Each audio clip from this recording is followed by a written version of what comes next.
Hello, my friend. The world of magic, filled with legends and ancient tales, is opening its gates once again. Tonight, in the Gryffindor dormitory by the crackling fireplace, I will share another story with my friends. Join us, for the magic is about to come alive. The fire in Slughorn's hearth crackled gently, sending golden sparks dancing into the dimly lit study.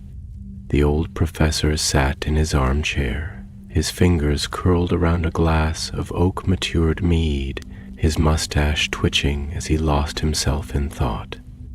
The night outside was cold, the kind of chill that crept through the stones of Hogwarts and nestled into its very bones. Yet, within his private chambers, all was warm, the scent of aged parchment and melting wax filling the air. Horace Slughorn had lived many lives, some grand, some inglorious. He had dined with ministers of magic, laughed with Quidditch champions, and mentored young minds that would one day shape the wizarding world. But now, as the years stretched on and his slug club dwindled to just memories, he could not shake the feeling that time was slipping through his fingers like fine, powdered unicorn horn. Precious and irretrievable, it was on such a night beneath the glow of the waning moon that a whisper of the past found him. It had begun with an old letter, one he had nearly discarded in a pile of forgotten invitations and faded accolades. The parchment was brittle, as if the years themselves had gnawed at its edges. But the ink remained bold, written in the neat, slanted script of an alchemist, long since vanished from the world. Professor Slughorn, if you have ever pondered how a moment might be bottled, how a single evening, a single feeling might be distilled into eternity, then the elixir of the red moon is your answer. It was lost to time, but I have traced its shadow. I leave my research to you should you wish to seek it. It was unsigned. Slughorn's heart, sluggish with years of routine, gave an unexpected thud. The name stirred something in him, a memory from decades past, when he had been a younger man with sharper wit and greater ambition. The elixir of the red moon. He had read about it once in the deep recesses of the Hogwarts library, in texts so old that their bindings cracked beneath his fingertips. A potion that did not grant immortality nor youth, but something altogether stranger. It captured time itself, not in the way a pensieve allowed one to step into memory. No, this potion was something far greater. It preserved a moment in liquid form, its drinker able to return to it, to relive it as vividly as the night it was first lived.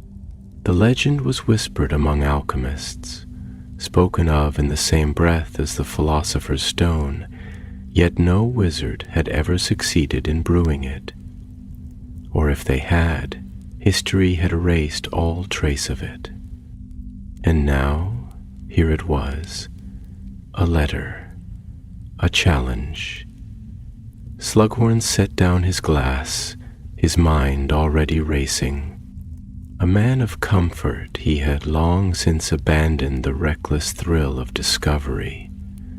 But tonight, as the fire flickered low and the shadows lengthened, something in him awoke, an old hunger, buried but not forgotten. With a determined huff, he heaved himself from his chair and reached for his thick, emerald-lined robe. He needed to return to the place where all great secrets of Hogwarts slumbered, the restricted section of the library. The castle had long since settled into silence by the time he arrived at the library doors. The grand hall of books stretched into darkness, the candlelight barely touching the towering shelves that loomed like sentinels. Slughorn moved through the stacks, his breath misting in the cold air. The restricted section stood behind its familiar iron gate, the books within whispering as he approached. Some were bound in dragonhide, others wrapped in chains, their pages bristling with forgotten spells and dangerous knowledge. With a practiced flick of his wand, the gate creaked open. It had been many years since he had last wandered these shelves, but his feet found the way easily, as if the castle itself remembered. Past books of blood magic and ancient charms, past the infamous most potente potions, until he found what he was looking for. The Codex of the Scarlet Alchemist. It was buried under layers of dust, its cover a deep red, etched with runes that shimmered faintly under the candle's glow. Slughorn pulled it free, the weight of it solid and undeniable. This was no ordinary book. The binding was unnaturally cold to the touch, humming with the presence of knowledge long since forbidden. With care, he turned the brittle pages, his eyes scanning the spidery script. "The Elixir of the Red Moon," he murmured, his voice barely more than a breath. There it was. The potion's ingredients were unlike anything he had ever encountered. Stardust gathered from a comet's tail, the nectar of a moon-blooming flower found only in the depths of the forbidden forest, the essence of a memory distilled through alchemical means. It was a masterpiece of potion-making, one that required not only skill, but an understanding of magic that few possessed. And more curiously, there was a warning inscribed at the bottom of the page, written in trembling ink. "Beware the red moon's call. It remembers more than you seek. Some memories wish not to be relived." A shiver ran through Slughorn's spine. For the first time in many years, he felt the pulse of true excitement. A potion that could defy time, a potion that could allow him to relive his greatest triumphs, his most treasured evenings. He could return to the grand feasts of the Slug Club, to the days of brilliance before war had marred everything. He could speak once more with those he had lost, Lily, Regulus, so many bright minds snuffed out before their time. But beneath that excitement, a sliver of unease curled in his stomach. What if the past he found was not the one he longed for? What if the elixir did not simply preserve, but altered? Slughorn hesitated. Then, shaking off his doubt, he snapped the book shut. There was only one way to find out. As he made his way back to his chambers, the moonlight streaming through the castle's high windows had shifted. The pale silver light now bore the faintest tinge of red, casting long, twisting shadows across the stone floor. Slughorn did not notice. He was already lost in thought, his mind ablaze with the steps of potion-making, the puzzle of the elixir unraveling before him. And somewhere in the depths of Hogwarts, unseen and ancient, something stirred, something that had been waiting for him. The castle had not felt this vast in years. The corridors stretched before him in endless procession, the cold stone breathing with the silent pulse of ancient magic. The walls, darkened by centuries of torchlight and time, seemed to lean inward, their rough surfaces absorbing the weight of his thoughts. As Horace Slughorn ascended the staircases, his mind wove a tapestry of memories, half-faded recollections of younger days when his steps had been lighter, when ambition had been a quiet fire rather than an ember buried beneath years of comfort and regret. The thought unsettled him, though he would never have admitted as much aloud. A distant howl rose from the forbidden forest, a sound that slithered through the stone like an unseen draft, curling at the nape of his neck. He paused for a moment, pressing a hand against the cool railing of the staircase, steadying himself as his mind sifted through the labyrinth of his own past. The elixir of the red moon. What had made it vanish from the pages of alchemical history? What forces had conspired to bury its knowledge so deeply that even he, a scholar of potions with decades of study, had only glimpsed its name in hushed whispers and brittle, forgotten tomes? His fingers twitched slightly as he adjusted his robes, his eyes narrowing as he considered the pages he had read in the library's cold solitude. There had been something peculiar in the way the Codex had spoken of time, less as a stream to be followed and more as a lake in which one could sink, slowly, deliberately, if one was not careful. Time, it had suggested, was not merely a force, but a sentient thing, a creature with its own will, its own hungers, its own laws that could be bent but never truly broken. As he reached the final landing, his breath slow but deep, he allowed himself a quiet chuckle. "Oh, Horace," he murmured under his breath, shaking his head, "if ever there was a foolish old man to be drawn in by the whispers of mystery, it would be you." Yet, beneath the self-effacing humor, beneath the comforting roll of his own voice, there was something deeper, a longing, subtle but insistent, a longing to step beyond the threshold of memory, to reach out and touch the past with hands that had grown too heavy with the weight of time. The corridor stretched long and empty before him, the torches flickering with a slow, almost pensive rhythm. He had seen these walls for decades, had watched generations of students walk their length, their laughter and fears and ambitions woven into the very air. He had seen Lily Evans stop here, once, on the eve of her final year, a book clutched to her chest, her green eyes bright with questions. He had seen young Tom Riddle, silent and calculating, his shadow cast long against the stone. He had seen Regulus Black, a boy who had tried so desperately to balance the weight of his family's legacy against the quiet rebellion of his own heart. All gone now, all swallowed by time. Horace reached the door to his chambers and pushed it open with a measured sigh, stepping into the warmth of his private sanctuary.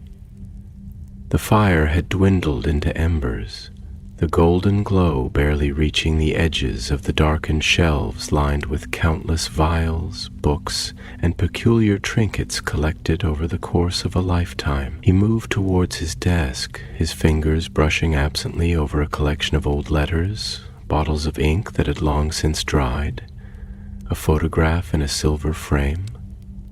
Himself, younger, standing in the great halls of Slughorn Manor, his mother beside him, her hand resting lightly on his shoulder. He turned it face down.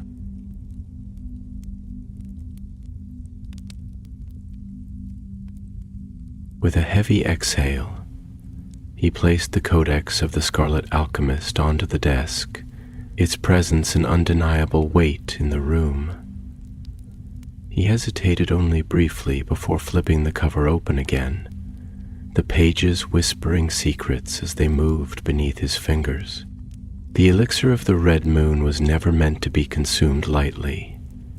The words seemed to stretch across the page, each letter carrying an unspoken warning. To drink of it is to relive, to experience, not as a memory, but as the moment itself, as it was and as it will always be. But be warned, time does not offer itself without cost. The past is a living thing, and those who tread too deeply into its waters may find themselves lost beneath its surface. Horace leaned back, his hands folding over his stomach, his brows furrowing in thought. A potion capable of returning one truly to the heart of a moment, not as a dream, not as an illusion, but as if time itself had turned its gaze upon them and allowed them passage through its veil. He felt his heartbeat quicken at the thought, the allure of it as intoxicating as the finest of wines. He could see them again, not simply recall, not simply imagine, but be there. Hear the clinking of goblets at the slug club gatherings of old. Feel the rush of conversation and laughter, the thrill of discovering young talent before the world had shaped them into what they would become.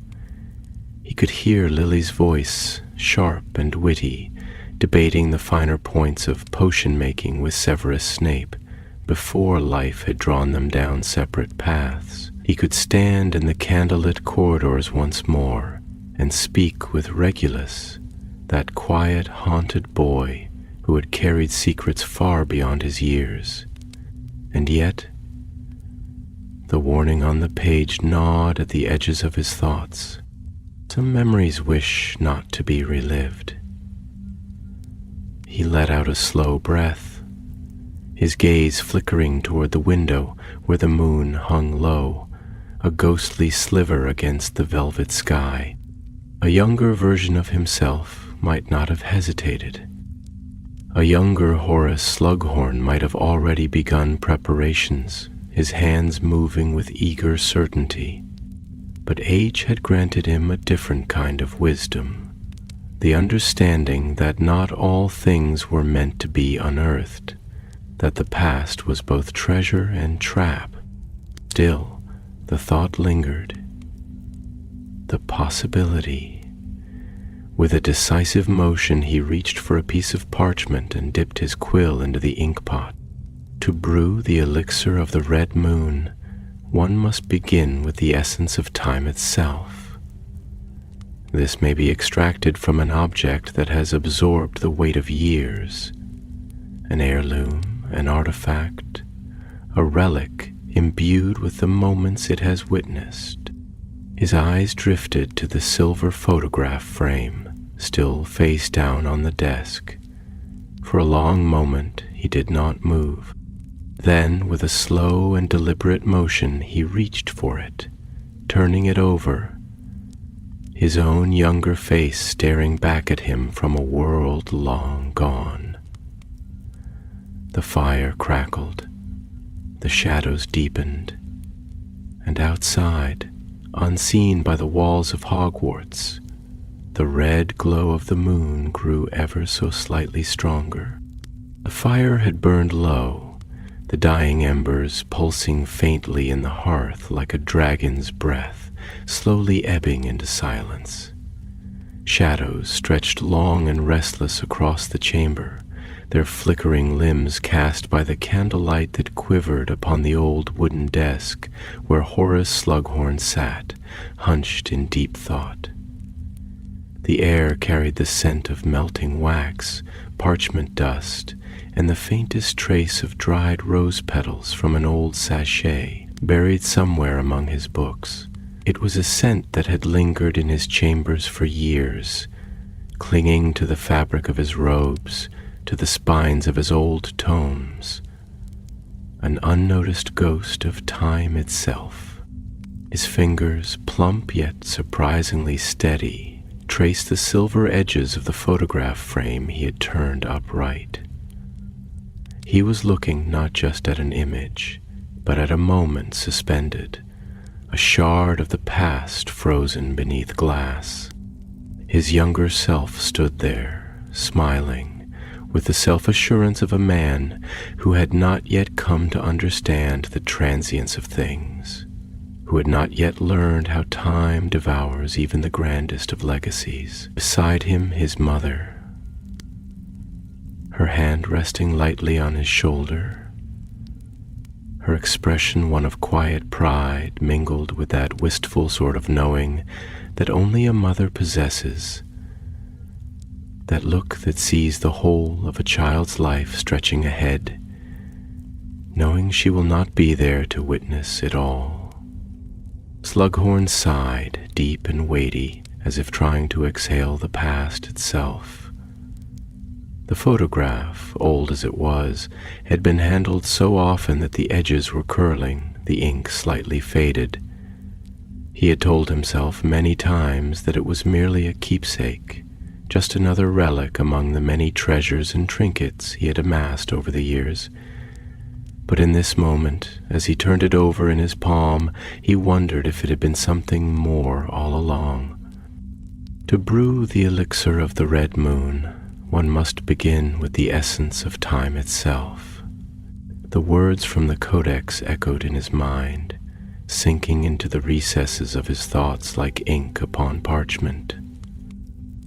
An object that has absorbed the weight of years, an heirloom, an artifact, a relic imbued with the moments it has witnessed. What, then, was time? A river, some said, ever flowing, always forward, always carving through the bedrock of the world, relentless in its erosion.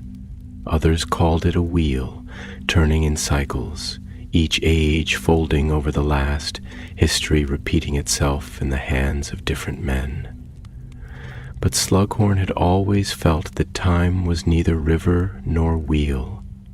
It was something far more elusive. It was breath, inhaled and exhaled by the universe itself. It was the way a laugh lingers in the air after it has been uttered, the way a scent can recall an entire childhood. Time was a presence, unseen but felt, weightless but inescapable. And if the elixir could truly capture it, if one could pluck a single moment from the great endless tide and hold it in their hands, was that not the closest thing to immortality a man could grasp?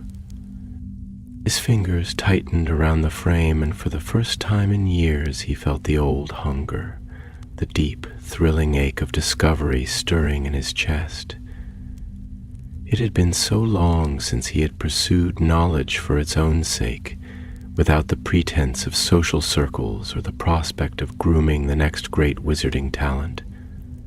Once he had been young and brilliant, sought after by students who wished to be among his chosen few. Once he had believed himself to be part of history's grand design, his name bound to those who would one day shape the world. But now he was simply an old man with a dwindling memory and a list of regrets too long to recount.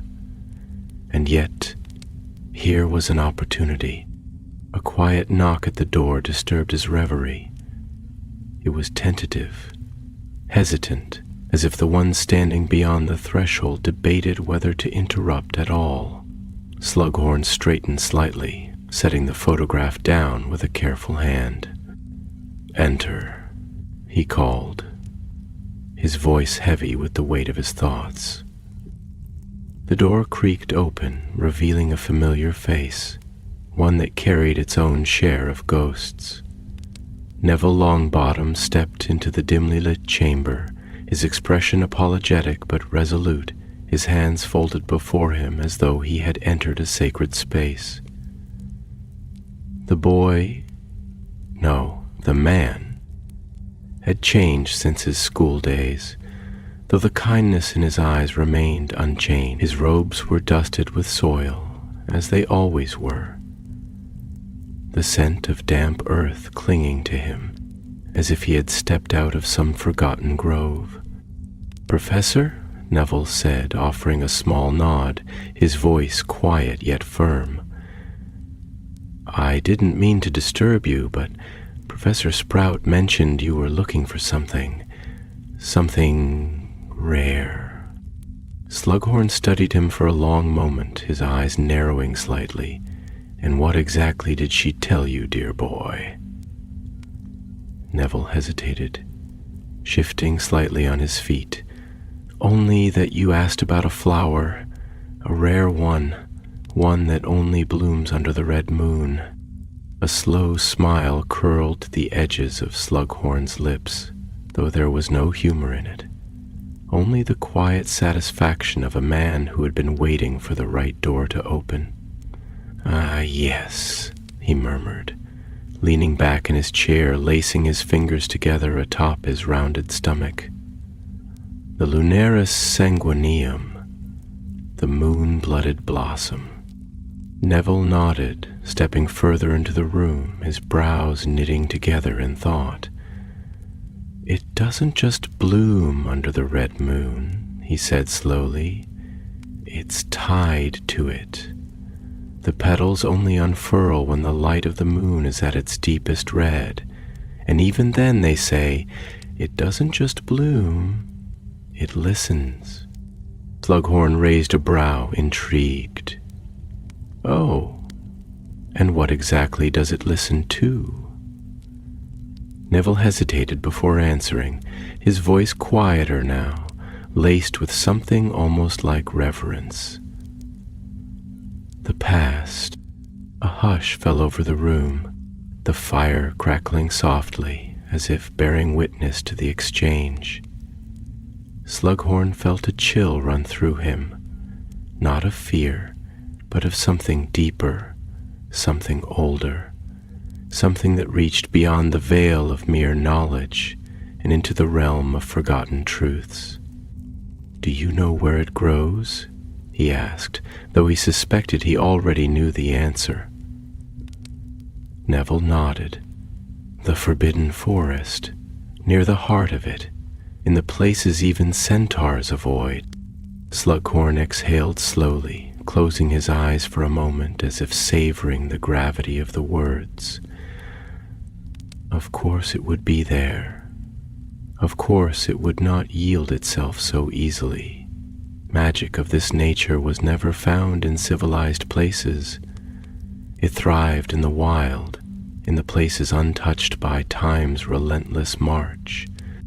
Then," he said, standing with a slowness that was both deliberate and weighted with thought, "I suppose we shall have to take a walk in the dark." Neville frowned slightly. "Sir, if this is for some potion—"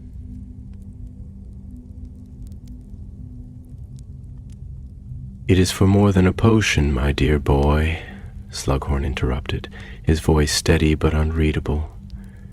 "It is for a question that has lingered unanswered for centuries.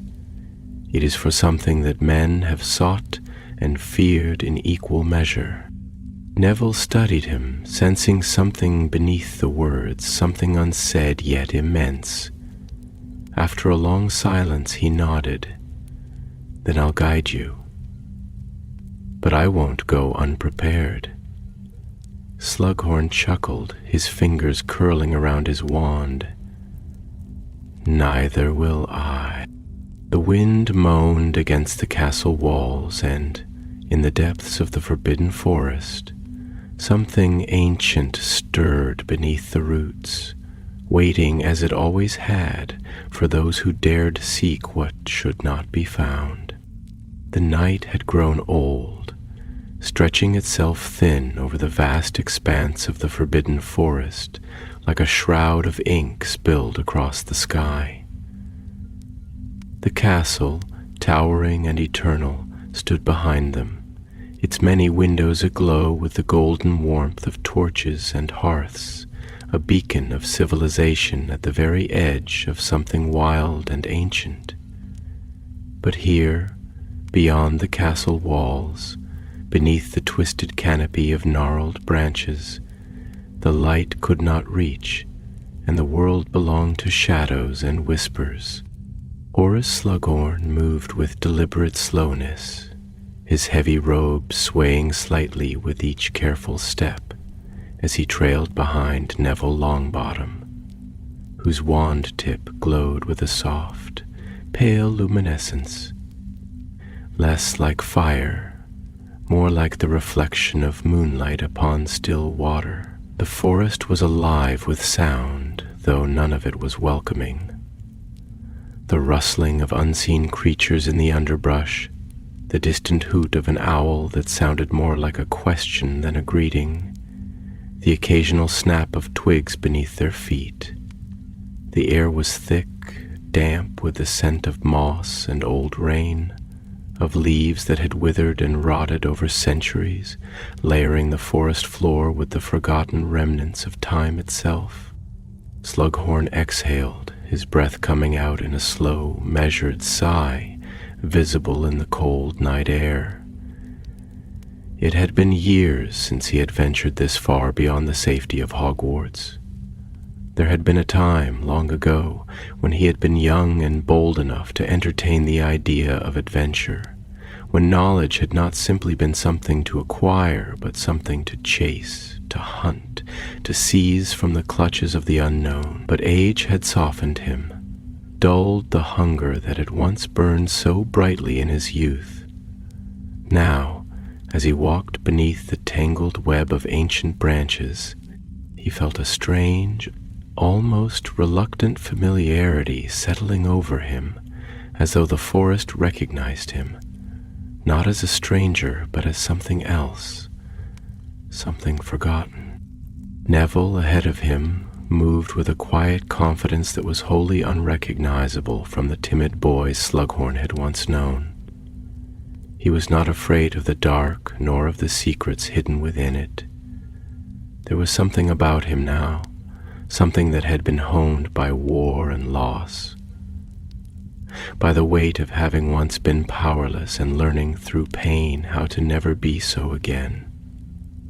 And yet, there was still kindness in him, that unwavering, unshakable kindness that had never been tempered by hardship. Slughorn found himself watching him, studying the set of his shoulders, the way his fingers hovered ever so slightly above the handle of his wand, not out of fear, but out of readiness.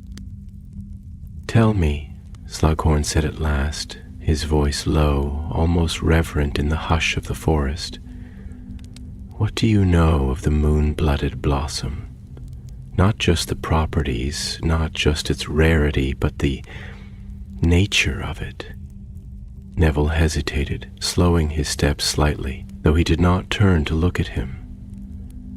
His eyes remained ahead, scanning the darkness with the quiet vigilance of a man who understood that the world was not simply seen, but felt. "They say it's not just a flower," Neville murmured, voice careful as though the words themselves might rouse something from sleep. "They say it's a witness." Slughorn arched a brow, intrigued. "A witness?" Neville nodded. "It doesn't just grow. It remembers. It doesn't just bloom. It listens. The centaurs believe it holds echoes of the past, that it absorbs what has been spoken under its petals, that it drinks the stories left unspoken, that it knows." Slughorn let out a slow, contemplative hum, his fingers absently stroking the edge of his beard. "Fascinating.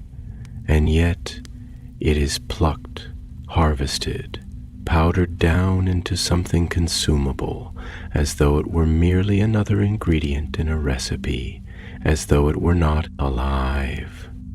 Neville finally turned to look at him then, his expression unreadable, the glow of his wand casting strange, shifting shadows across his face.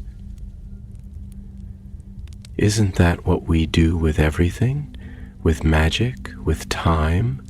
We take what is sacred, what is unknowable, and we try to fit it into something we can use. We name things that do not wish to be named, and we break things that were never meant to be held." Slughorn was quiet for a long moment, his chest tightening with something uncomfortably close to understanding. "And yet," he said after a pause, "we do it anyway." Neville's lips curled slightly, not in amusement, but in the quiet acknowledgement of a truth too vast to argue. "We do. For a while they walked in silence, the trees growing denser, their roots thick and knotted, rising from the earth like the limbs of sleeping giants. The deeper they ventured, the more the air seemed to change, thickening, pressing against their skin, carrying the faintest whisper of something old, something that had been waiting. Then the light of Neville's wand flickered slightly, as though something unseen had brushed against it, and they both stopped. There, ahead of them, in a clearing bathed in silver light, it stood, the Lunaris sanguineum. The flower did not grow as normal flowers did. Its stem was twisted, dark as obsidian, curving upward like an ancient relic untouched by time. Its petals, deep crimson, were half unfurled, trembling as though caught in a breeze that did not exist. But what struck Slughorn most was not its beauty nor its rarity. It was the way the very air around it seemed different. It was as though the space itself had shifted, as though stepping closer would not simply bring one near a flower, but near something else entirely. Neville inhaled slowly. "Do you feel it?" he asked, voice barely above a whisper. Slughorn nodded. "It's listening." For the first time in many years, he felt small, not in the way a student feels small before a professor, nor in the way a man feels small before death, but in the way one feels small before something vaster than comprehension, something that had existed long before him and would exist long after. He stepped closer, kneeling carefully before the flower, his hands steady but reverent. "We take what is sacred, and we make it useful," he murmured, half to himself, half to the flower. "But perhaps some things should remain as they are." Neville was silent, watching him. Slughorn exhaled, and with the gentlest of movements, plucked the flower from the earth. For a moment, nothing changed. Then the forest exhaled. A wind that did not belong here whispered through the trees, carrying voices, too faint to decipher, too many to count. The light of Neville's wand flickered again, casting their shadows long against the clearing, stretching them, pulling them, as though something unseen had taken notice. Slughorn tightened his grip on the flower, his breath hitching slightly. For the first time since he had begun this search, he wondered, had he truly found the past, or had the past found him? And somewhere, beyond the reach of the mortal world, something stirred. The forbidden forest seemed to hold its breath. Every leaf, every twisted root, every slumbering beast that lurked beneath its canopy of endless dark remained still, caught in an unnatural hush that stretched between the spaces of the trees. Even the wind, which had whispered through the branches only moments ago, had ceased its movement, leaving behind an air so thick, so charged, that it pressed against the skin like an unseen hand. The night, once merely dark, now felt like something deeper, something sentient, as if the very bones of the forest had awakened to witness what had just transpired. Horace Slughorn remained kneeling in the clearing, the Lunaris sanguineum still clutched gently between his fingers, his breath slow but deliberate. He had expected many things: a rare and delicate bloom, the excitement of discovery, the careful harvesting of an ingredient lost to time. But he had not expected this, not the weight of the air around him, not the way the very space of the world seemed to ripple, as though the act of plucking this flower had not simply disturbed the forest, but had been noticed by something beyond it. Neville Longbottom had not moved.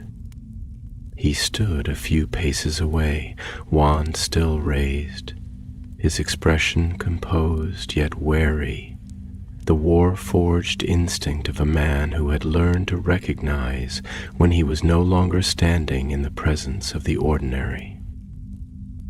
His eyes, calm but searching, flickered over the clearing, the lines of his face set in quiet understanding.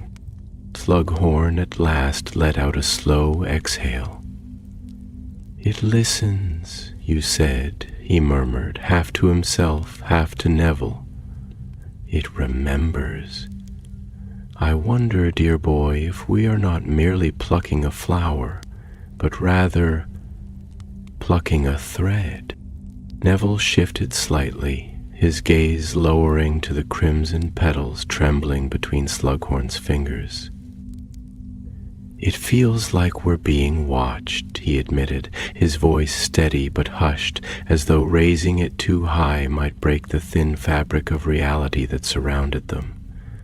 Not by something living, not even by the forest itself, but by something older, something waiting.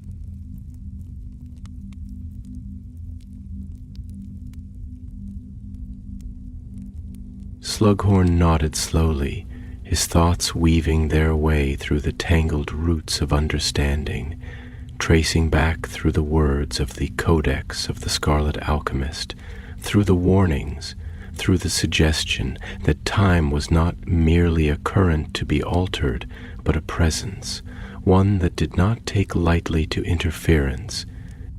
He studied the flower in his hands, the delicate veins of its petals, the way they pulsed as if with some quiet, unspoken knowledge. It had been growing in this hidden place for Merlin knows how long, absorbing the quiet echoes of the past, drinking in the words spoken under the hush of the red moon, feeding upon secrets buried beneath the weight of centuries. And now, in his hands, it had been severed from that place, torn from the roots of its silent witnessing. For what? For a potion? For a glimpse of the past? A part of him, deep and uncomfortable, questioned whether he had the right. Neville, sensing the weight of his thoughts, lowered his wand slightly. "Professor," he said, voice softer now, more reflective, "you told me we take what is sacred and make it useful, that we name things that don't wish to be named. But I have to ask you now, this elixir you're trying to make, this thing you're trying to reach, are you certain that it is meant to be made? Or are we just taking another piece of something we don't fully understand, breaking it apart, and hoping it bends to our will?" Slughorn's grip on the flower tightened just slightly, a small crease forming between his brows. He was not a reckless man. He had spent his life with careful calculations, balancing on the delicate thread between wisdom and indulgence, power and restraint. He had refused to take risks that would lead him into dangers beyond his understanding, had once turned away from the likes of Tom Riddle when he sensed that the pursuit of knowledge had begun to devour the boy from the inside. And yet, here he was now, chasing the specter of time itself, daring to extract a moment from its endless depths and hold it in the palm of his hand. Isn't that what all magic is? Slughorn finally said, his voice quiet, his tone weighted with the burden of years. "A trespass? A bargain? A theft? We take the laws of nature and we twist them into something that serves us. We pluck stars from the heavens and distill their light into potions. We shape the elements into wands and ask them to bow to our will. We whisper to the very air and demand that it carry our words. Magic is not submission, my dear boy. It is insistence. It is the refusal to accept the world as it is, and yet even in that refusal, we know there are doors we are not meant to open. That is the burden of knowledge, Neville, the weight of understanding. Neville listened carefully, his fingers tightening around the handle of his wand as he processed the words. And do you think this, he motioned to the flower, to the still, hushed clearing around them, to the silent tension in the air, is one of those doors, one of those things we weren't meant to touch? Slughorn's breath was deep, measured. He looked at the flower again, at its trembling petals, at the way the crimson deepened in the moonlight, almost like blood seeping into silk. I think, he said finally, that I do not know. The words felt heavier than they should have. They felt like an admission, like the kind of rare, solemn truth that only comes when a man reaches an age where he no longer assumes he has all the answers. Neville did not reply, but his silence spoke volumes. The trees, watching in their ancient stillness, did not stir, and the forest, patient as ever, waited.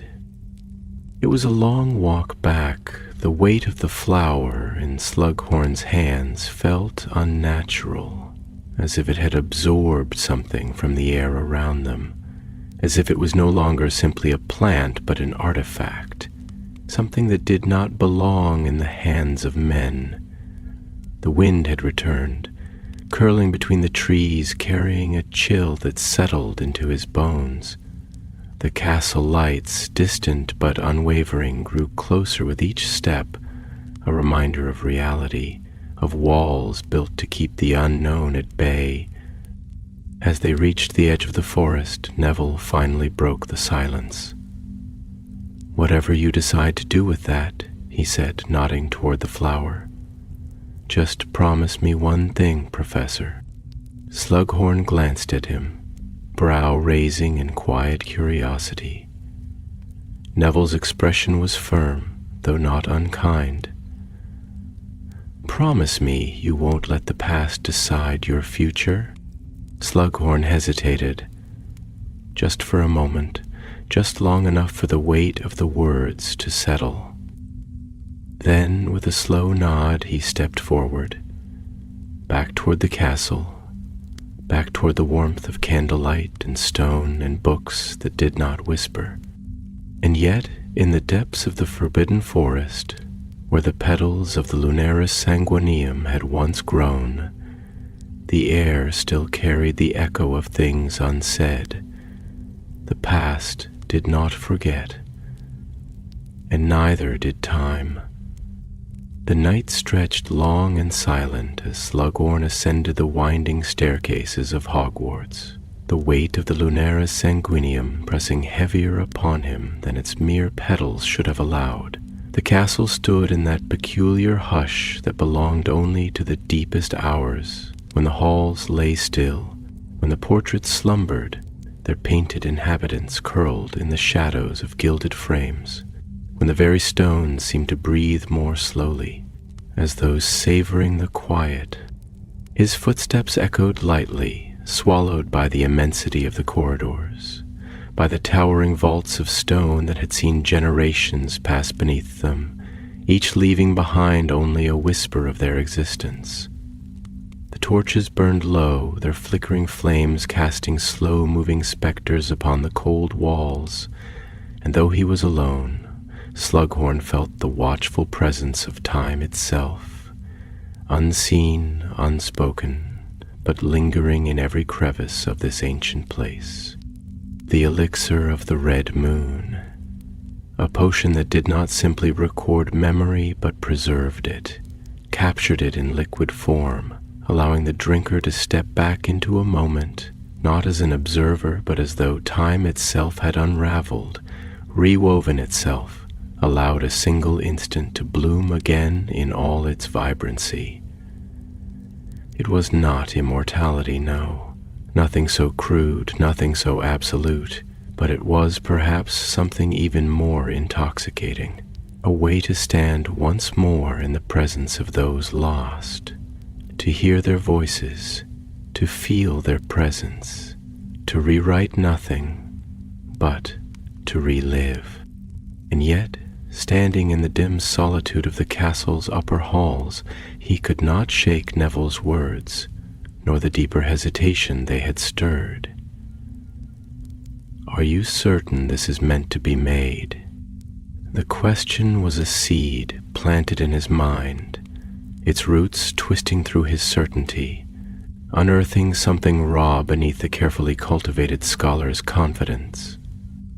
Because wasn't that the very nature of time? To move forward, unyielding, indifferent to longing? Had men not spent centuries trying to master it, only to find themselves undone by their own hubris? Had wizards greater than he not sought to command the past, to imprison it in trinkets and spells, only to find that time was not so easily bound? Even the great alchemists, those who had unlocked the philosopher's stone, who had peered into the very essence of eternity, had never dared this. And yet, here he was, daring. His fingers tightened around the flower's stem, feeling the way its petals still pulsed faintly, a living thing even now, even severed from the soil. What had he taken? And more importantly, what had noticed? With a slow exhale, he pushed open the door to his chambers, stepping into the familiar warmth of his private sanctuary. The fire had dwindled to embers, its glow a slumbering thing, casting the room in the deep oranges and golds of dying coals. The shelves were lined with tomes that bore the scent of old parchment and ink, vials of rare ingredients resting in their places like silent sentinels. The room smelled of dried herbs and aged wood, of the lingering traces of a life spent among potions and secrets. And yet tonight it felt different, not hostile, not threatening, simply waiting. Slughorn moved toward his desk, setting the Lunaris sanguinium carefully upon its surface, watching the way its petals seemed to absorb the glow of the fire, the way they darkened and lightened with each flicker of the flames, as if the very air around it was shifting, adjusting, listening. Then, slowly, he lowered himself into his chair, reaching for the Codex of the Scarlet Alchemist, turning its pages with steady fingers, searching for the passage that had drawn him here, that had ignited this quiet, dangerous hunger. The elixir of the red moon is not a simple draught. It does not merely contain memory. It does not merely recall. It preserves not only what is seen, but what is felt, what is meant. The past is not a river to be revisited without consequence, nor is it a mirror that offers its reflection freely. Beware what lingers in the spaces between moments, for not all things in time wish to be remembered. Slughorn's eyes lingered on those words, his breath slowing as he traced the ink with his gaze, considering the weight of them. The past is not a river. What then was it? A vast ocean, depthless and endless, pulling in all that had ever been, swallowing the laughter of the dead, the cries of the forgotten, the choices that could never be undone. Or was it something else entirely? Something alive? His fingers hovered above the page, unmoving. Not all things in time wish to be remembered. The thought coiled in his mind, slow and insidious, a whisper that had not come from the book, nor from the forest, nor even from Neville's well-meaning words. It had come from himself.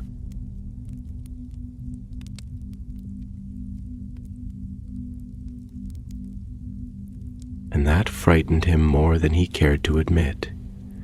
With a sharp inhale, he closed the book. This was foolishness, superstition and sentimentality, nothing more. He had pursued this knowledge not for power, not for ambition, not for the reckless defiance of those who sought dominion over the laws of magic, but for understanding, for the sheer, unquenchable curiosity that had guided him all his life, that had whispered to him in the early hours of the morning as he pored over potion recipes and ancient texts, that had made him the wizard he was. And if there was danger in that, then so be it. Slughorn straightened in his chair, reaching for a fresh parchment, dipping his quill into the inkwell, his mind already forming the steps, the calculations, the precision required for what lay ahead. The Lunaris sanguineum was but the first ingredient. The rest would take time. But time, for now, was still his to command. And as he wrote, the fire crackled low, the room warm and still, the night beyond stretching endlessly, the world unaware of the quiet revolution being birthed in the solitude of a single, flickering candle. But in the shadows, somewhere between what had been and what was yet to come, something stirred. Because time, as he would soon learn, did not take kindly to being touched. The castle was quiet in the way that only ancient things could be, steeped in centuries of stories woven into its very stones, its walls thick with the weight of memory. It was the kind of quiet that carried presence rather than absence, not a void but a hush, as if the very air were brimming with whispers too soft to be heard, lingering echoes of voices long since faded. The torches burned low, their golden light flickering lazily against the high-arched ceilings, casting slow-moving shadows that danced like ghosts upon the stone. The scent of parchment, aged wood, and candle wax clung to the corridors like the remnants of forgotten incantations. Slughorn moved through the dimly lit halls with measured steps, his thoughts heavy, his mind weaving through the intricate labyrinth of his own reasoning. The parchment in his hands was filled with notes now, inked in neat flowing script, detailing the precise sequence of ingredients, the alchemical processes required to bind them together, the delicate balance of heat and time. It was all theory, of course, a framework built upon whispers and speculation, upon the knowledge of those who had dared to glimpse beyond the threshold of time itself, but had never left behind more than fractured instructions, as if they too had feared what they had attempted to grasp. The potion was forming itself in his mind, each step unfolding in crisp, methodical precision. The Lunaris sanguineum, harvested beneath the crimson glow of the moon, was the anchor, the bridge between what was and what had been. But it would require more, something deeper, something that did not simply recall, but held the past within it, and therein lay the heart of the matter. Slughorn sighed, the sound barely more than a breath, his fingers tightening slightly around the parchment. What did it mean to truly hold time? What did it mean to take something sacred, something immutable, and shape it to one's will? Magic had always been a force of will, a defiance of the natural order, a bending of reality's rigid structure into something pliable, something useful. But there were laws within laws, boundaries hidden beneath the surface, and to tread upon them was to invite consequences unseen. A thought stirred in him, unbidden, an echo of Neville's voice in the forbidden forest. Promise me you won't let the past decide your future. Such a simple thing to say, such a difficult thing to accept. His feet carried him to the potions classroom, where the air always bore the crisp scent of dried herbs and simmering concoctions, where the shelves stood lined with bottles of every shape and hue, where knowledge was bottled and distilled, labeled and categorized, safe within the boundaries of glass and cork. But tonight, the space felt different, as if it had been waiting for him. The torches flickered with an odd sluggishness, their flames seeming to bend toward him as he entered, casting his shadow long against the stone. The great cauldron sat at the room's center, its polished surface catching the dim glow of candlelight, a vessel of transformation, of precision, of control. Control, that was the word, wasn't it? That was the crux of it all. Slughorn set his parchment down on the wooden table, smoothing out the edges with careful fingers before reaching for his wand. With a practiced flick, the cauldron filled with water, the surface still and unbroken, a mirror of sorts, reflecting the ceiling's arches in warped, shifting lines. He watched it for a moment, inhaling deeply, steadying himself, then reached for the first ingredient. Powdered moonstone, crushed to a fine dust, shimmered as it cascaded into the water, dissolving instantly, turning the liquid to a pale, silvery blue. It was a foundation, a conduit, a way to open the potion to forces beyond itself. Moonstone had always been linked to the tides of magic, to intuition, to memory, not just as a thing remembered, but as a thing felt, deep and visceral. The water rippled slightly, as though reacting to the shift, as though acknowledging the path that had been set in motion. Slughorn watched the surface for a long moment before speaking aloud, his voice quiet, though the room seemed to listen. Memory is a curious thing, he mused, more to himself than to the empty chamber. It is not simply a recording, not a lifeless imprint upon the mind. It is alive. It breathes with us. It grows and shifts. And yet, what we remember is rarely what was. It is only what we have shaped it to be. He exhaled slowly, the corners of his mouth twitching into a wry smile. A dangerous thing, then, to seek to capture it. A dangerous thing indeed. The next ingredient was lace-wing essence, extracted from wings too fragile to touch without crumbling.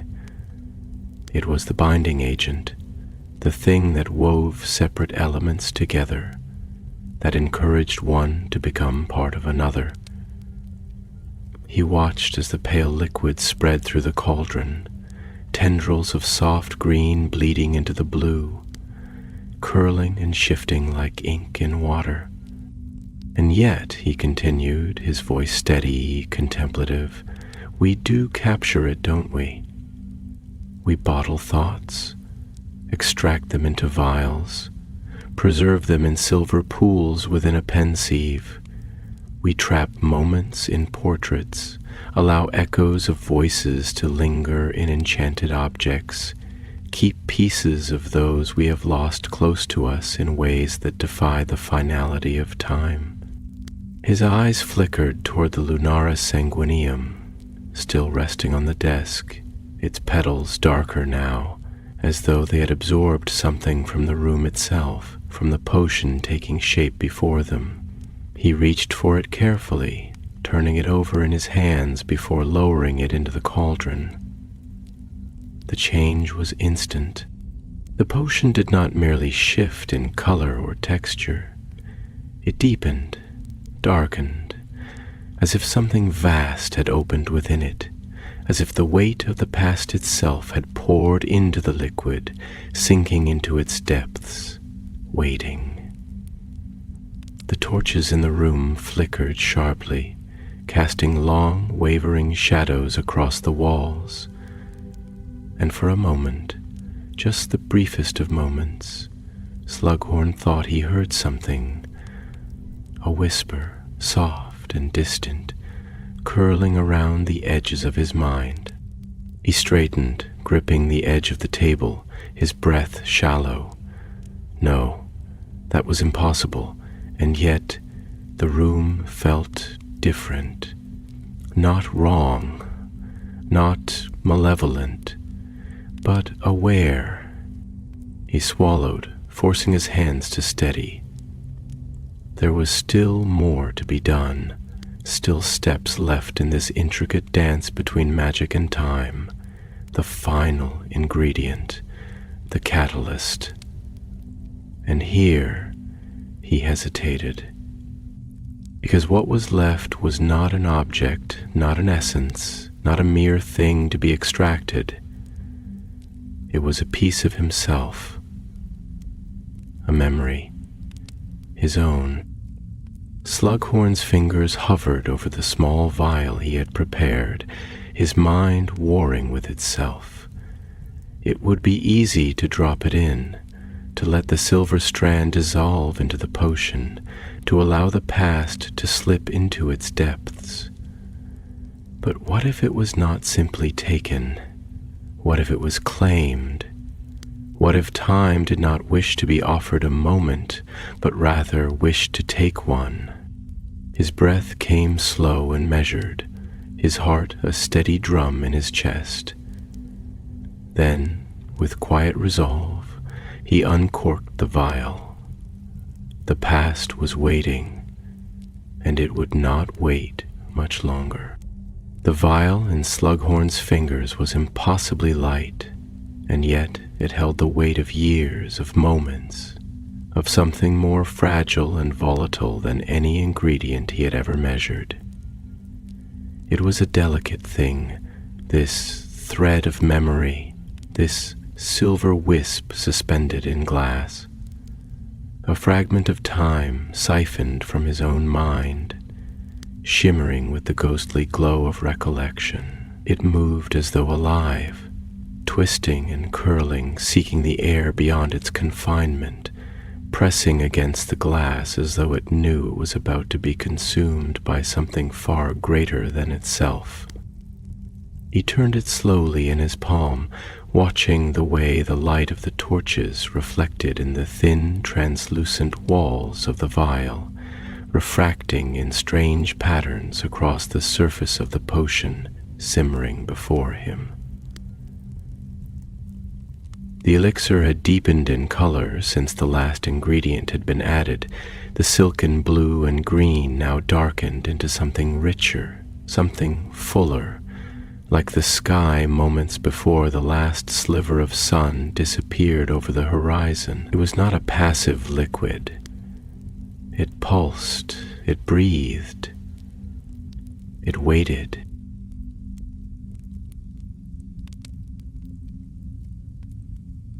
Slughorn exhaled through his nose, steadying himself, though his hand did not yet move to uncork the vial.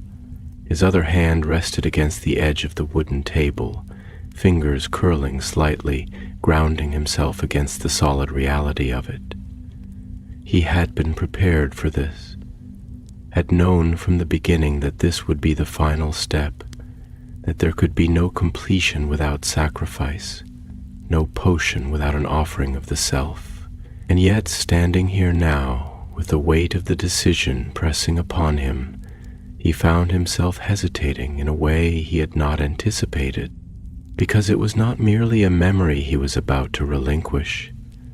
It was a moment, and moments were not simply things to be discarded. They were lived things, breathing things, things that defined the course of a life, that shaped a person in ways that could not always be undone.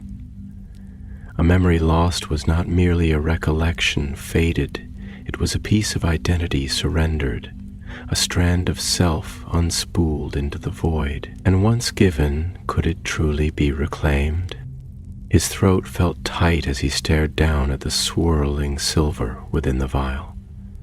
It had been carefully chosen, not plucked at random, but selected with deliberation, with thought, with a quiet reverence for what it meant. It was not a memory of pain, nor one of regret. No, those were too easy to part with, too simple in their release. He had chosen something else, something precious, something untouched by the bitterness of age and the burden of hindsight. It was a moment from long ago, one he had not revisited in many years, one that had lived quietly in the corners of his mind, neither haunting nor demanding, but simply being. A moment of laughter, of warmth, of a golden-lit evening in a small drawing room filled with clinking glasses and the murmur of conversation, of a young woman with brilliant green eyes and a sharp, clever tongue, of the way she had thrown her head back when she laughed, unguarded and free. Lily Evans. Slughorn closed his eyes briefly, his breath steady but deep. He could still hear it. The cadence of her voice, the bright, effortless way she had spoken, the way she had listened, truly listened, with that rare sort of attentiveness that made a person feel as though they mattered. He had known, even then, that she was special, not just in talent, but in the quiet way she carried herself, in the way she saw the world with a mixture of keen understanding and unshaken hope. And now he was about to give that moment away, not erase it entirely. No, the elixir did not erase, but it would take it, claim it.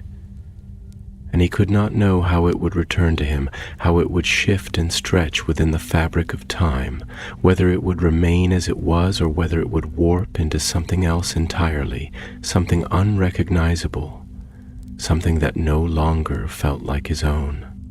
His fingers tightened around the vial.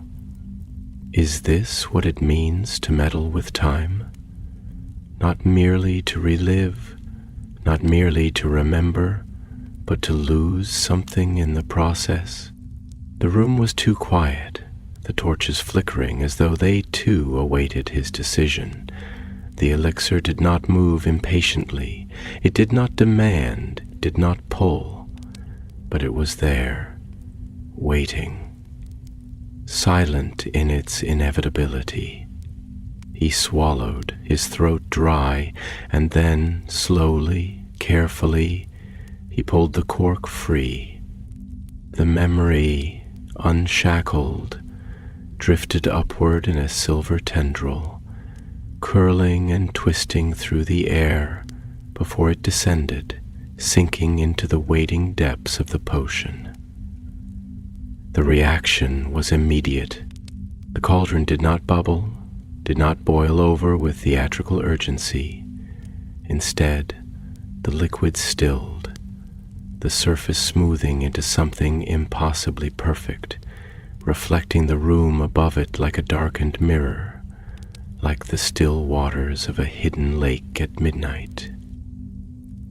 The torches flickered sharply, and for just a moment, a fleeting, whisper-thin moment, Slughorn felt something shift, not in the room, not in the potion, but within himself.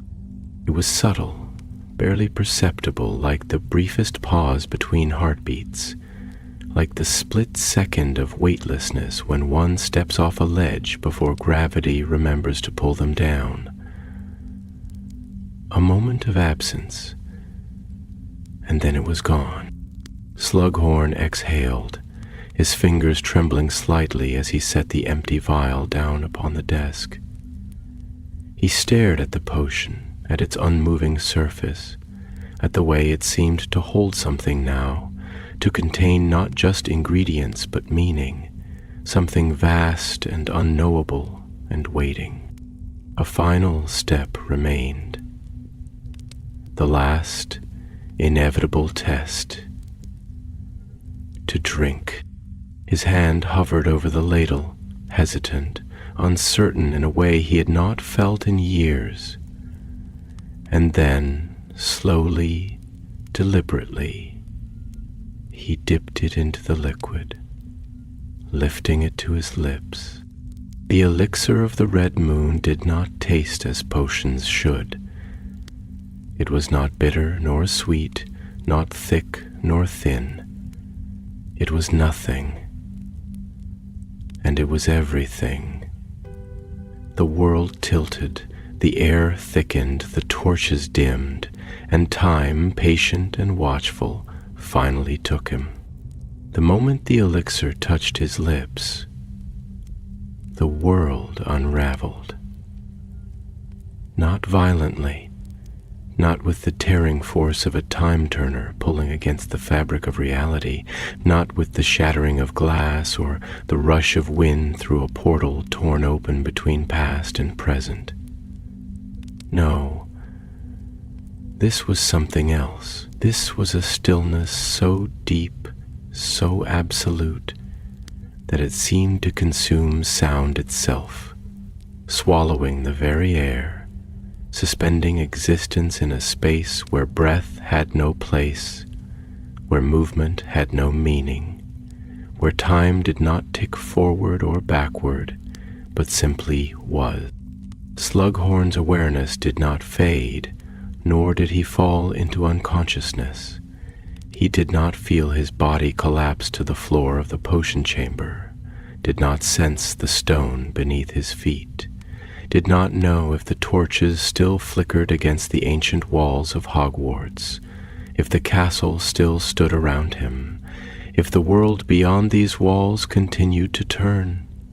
For in this moment, there was nothing, nothing but a single thread of existence pulling him inward, drawing him through something both vast and impossibly narrow, something neither light nor dark, something neither hot nor cold, something that was simply waiting for him to arrive. And then, as if the universe had exhaled, he was there. The room was warm, filled with the quiet murmur of conversation, the clinking of glasses, the crackle of a fireplace tucked into the corner, its golden glow stretching across the polished wood floors, casting flickering ribbons of light onto the walls. The scent of aged oak and honeyed mead mingled with the faint traces of pipe smoke, with the subtle perfume of crushed cinnamon and citrus peel from a nearby table where an untouched drink sat, waiting for its owner's return. The air was thick with the softness of nostalgia, with the delicate weight of something familiar, something untouched by the ravages of time, something perfect in the way that only memory could be. Slughorn felt himself standing at the edge of it all, not merely watching, not merely reliving, but being here again as he once was, not as an observer peering through a pensieve, not as a man grasping at fragmented recollections through the mist of years, but as though the moment had never passed at all. His hands were steady, his limbs full of the vitality of a man decades younger, his robes freshly pressed, the emerald green catching the firelight as he moved, as he breathed, as he remembered what it was to be here. And across the room, seated in the corner, laughing, alive, was her, Lily Evans. She was younger than the last time he had seen her, forever young, forever caught in this moment of golden light and laughter, her red hair shimmering as she turned toward the man beside her, her fingers absently tracing the rim of her goblet, the corners of her mouth curled into the kind of effortless smile that carried the weight of nothing, that belonged to a time before war and sacrifice, before the dark mark loomed over Britain, before her name was spoken in reverence and grief. She was speaking to someone, Marlene McKinnon, perhaps, or maybe Mary MacDonald. It did not matter. What mattered was the way she spoke, the lilt of her voice, the way her words flowed like ink across parchment, sharp yet warm, playful yet thoughtful. He had always admired that about her, that effortless dance between wit and kindness, that ability to be clever without cruelty, to be bright without arrogance. She had been in many ways the ideal student, not in the way that others had been, not like Riddle with his cold, calculated brilliance, not like Snape with his obsessive hunger for knowledge, not even like Potter with his natural, unthinking confidence. No, Lily had been something different. She had been balanced. And now she was here. He was here, and the moment was his to live again. Slughorn stepped forward, his heart swelling with something deep, something aching, something that stretched beyond time, beyond memory, beyond even magic itself. This was what he had sought. This return, this reclamation of something beautiful, something untarnished. "Professor," Lily greeted, her voice light, affectionate, untouched by the burdens of what would come. She turned to him, those green eyes bright, inquisitive, alive. "You're looking far too serious for an evening like this. Don't tell me someone's ruined the punch with billywig stings again." Slughorn chuckled, the sound rich, familiar, rolling easily from his lips as he sank into the chair beside her. "My dear girl, I have had the misfortune of witnessing many a ruined punch in my day, but I do believe this one remains untainted. Though I must say, I am rather enjoying the idea of you imagining me in a state of grave concern over such matters." Lily laughed, truly laughed, and the sound of it was intoxicating, filling the space between them, wrapping around the evening like the lingering notes of a half-finished melody. He could have stayed here forever. And yet, something was wrong.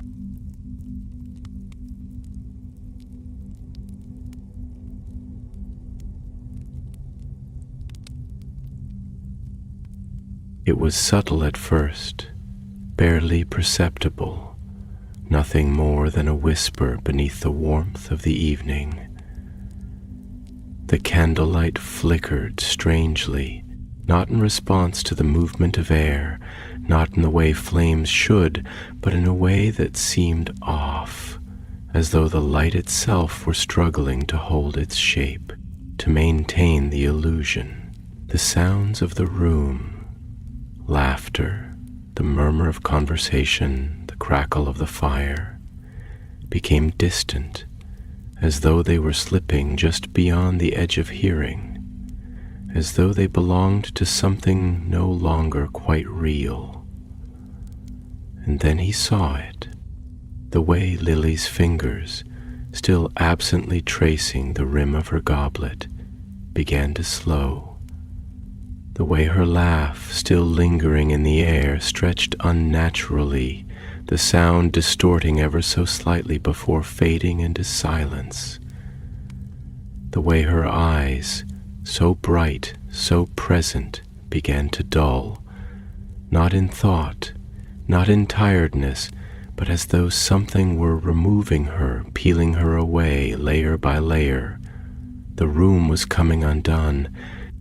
Slughorn's breath caught, his chest tightening with something sharp, something cold. No, not yet. Not now. He reached forward, his fingers grasping for her wrist, for something solid, for something real, but she was already slipping through his grasp like water through cupped hands, like mist dissolving beneath the first rays of dawn. And then she was gone. The warmth vanished. The room collapsed. The light dissolved into darkness, and Slughorn fell, tumbling backward through the void, through time, through something vast and merciless. When he awoke, he was not in the drawing room, nor at Hogwarts, nor anywhere that belonged to time as he understood it. He was standing in a space that stretched endlessly in all directions, neither dark nor light, neither solid nor empty. It was the in-between, the place between moments, between past and present, between what was and what was lost. And in that emptiness, in that silence, a voice spoke. Not Lily's, not anyone he had ever known, but something deeper, something that had always been here. You were warned, and the weight of time pressed in.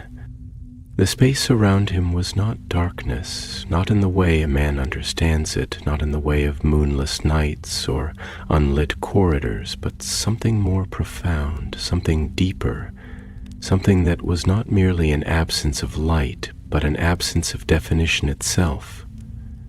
It was the void before creation, the silence before the first sound, the vast and indifferent stretch of existence before time had laid its claim upon the universe and carved order from chaos. It was not a prison, and yet there were no doors. It was not a dream, and yet reality did not exist here in any way that could be grasped. Horace Slughorn floated, or perhaps he did not. Perhaps he was standing, perhaps he was neither. His mind struggled against the formlessness of it, against the sheer impossibility of comprehension, his thoughts grasping for something solid, something familiar, something that could ground him against the infinite. But there was nothing to hold on to, nothing to tether him, nothing to remind him of what had come before, nothing except the voice. You were warned. It did not echo. It did not ripple. It was simply there, within him and around him, woven into the very fabric of this space, as though it did not need to be spoken to be understood, as though it had always existed, waiting patiently for him to arrive at this moment, waiting for him to realize that he had stepped where no man was meant to step, that he had opened a door that had never been meant to open, that he had reached for something that was not his to touch. Slughorn swallowed, his throat dry, though he was not certain he had a throat at all in this place. He reached for his voice, found it clumsy, found it uncertain, but forced the words forward. I did not mean to trespass. I only sought to remember. There was a silence then, not a pause in the voice, but a silence that existed as a presence, as though the very nature of this space was considering his words, weighing them, measuring them against something far greater than his understanding. And then, finally, it spoke again. Time is not memory. Memory is not time. You sought to hold the past, but the past does not belong to you. You wished to step backward, but time does not walk in reverse. It moves forward, always forward, as does all that exists within it. You would not seek to steal the flame from the sun and expect it to remain unchanged, and yet you thought you could pluck a moment from the river and hold it still, as though time were nothing more than water in your hands. Slughorn closed his eyes, though there was no true sight to shut out, only the vastness of this place, this non-place, this existence that had no meaning outside of the lesson he was being made to learn.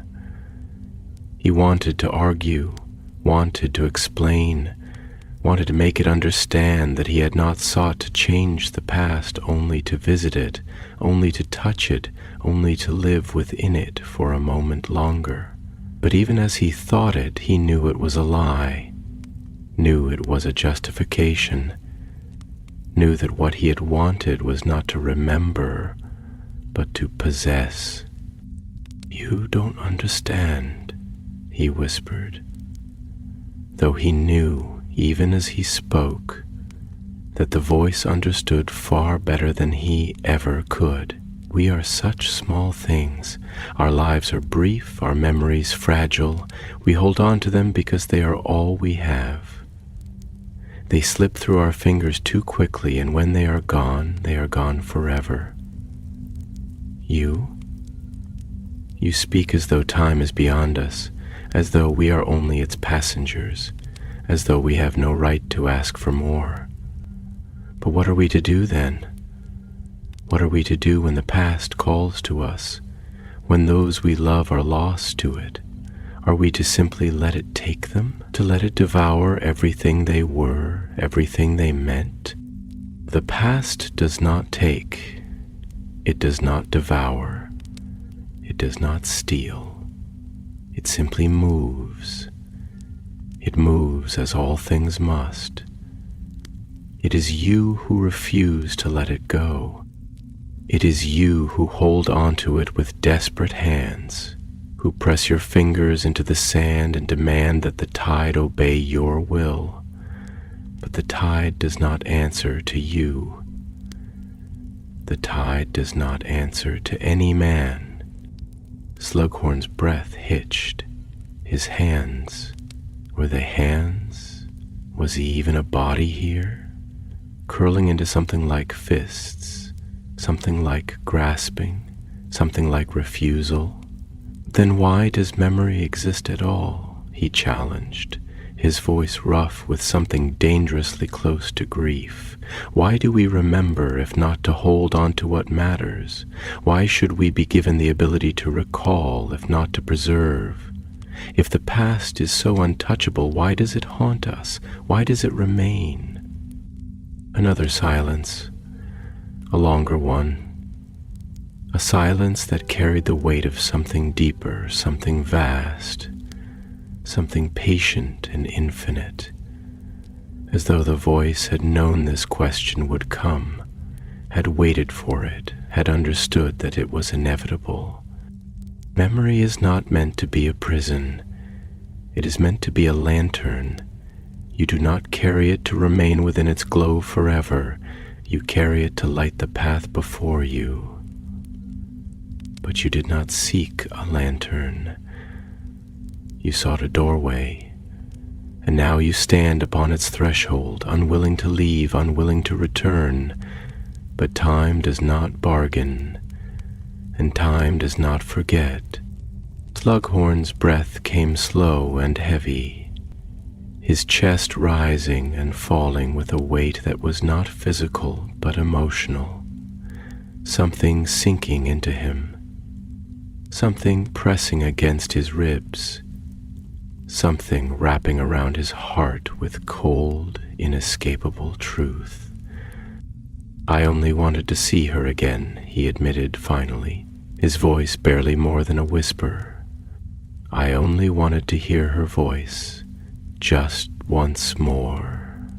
And now you have, and now you must pay the price." Slughorn's stomach dropped, the words settling into him with a finality that could not be undone, with a certainty that rang through the very fabric of this place, this moment, this unshaped void of consequence. "What?" His voice was hoarse, trembling. "What is the price?" "A memory for a memory, a moment for a moment. The past does not give without taking. And so, it has taken." Panic surged through him, sharp and sudden, cutting through the weight of comprehension with a blade of terror. He reached for himself, for his mind, for his memories, rifling through them, searching for what had been lost, for what had been taken, for what he could no longer find. And then he knew what was missing. He knew what was gone, and the grief of it was greater than anything he had ever known.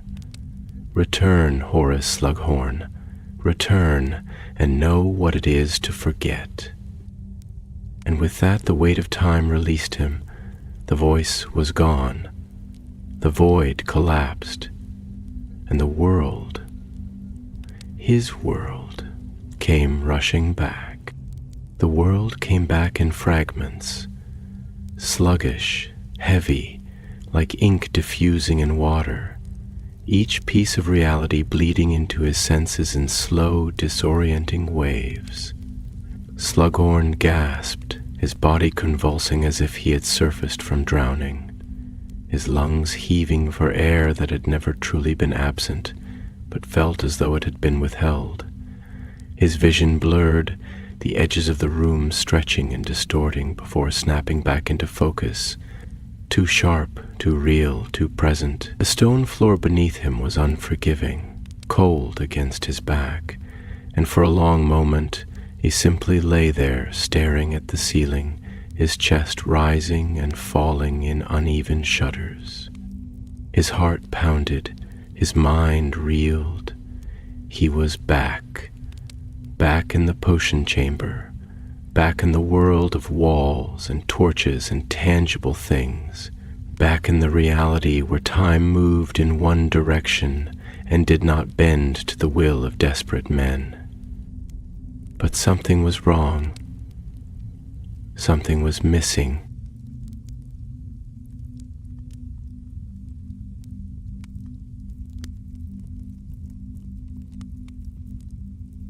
His fingers twitched against the floor as he pushed himself up, slow, unsteady, his breath rasping in his throat as if he had run a great distance.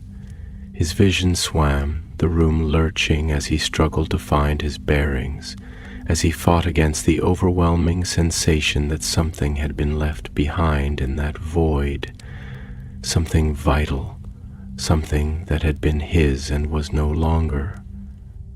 He tried to remember, and there, in the depths of his mind, was a hole, a cold, yawning absence where something once was, a chasm in the architecture of his memory, a wound that did not bleed but was nonetheless raw and aching. He could feel its edges, could sense the shape of it, not just an empty space, not just something forgotten, but something taken, something deliberately removed, carved from him with the quiet precision of an artist's knife. Slughorn pressed his fingers to his temple, squeezing his eyes shut, panic creeping into his breath as he reached, grasped, searched for what was no longer there. And then he knew. Lily. Not her face, not her voice, not the warmth of that evening in the drawing room, not the way her laughter had felt like sunlight through stained glass. That was all still there. The memory remained, intact, perfect, untouched, but he could not remember what she had said to him. The words were gone.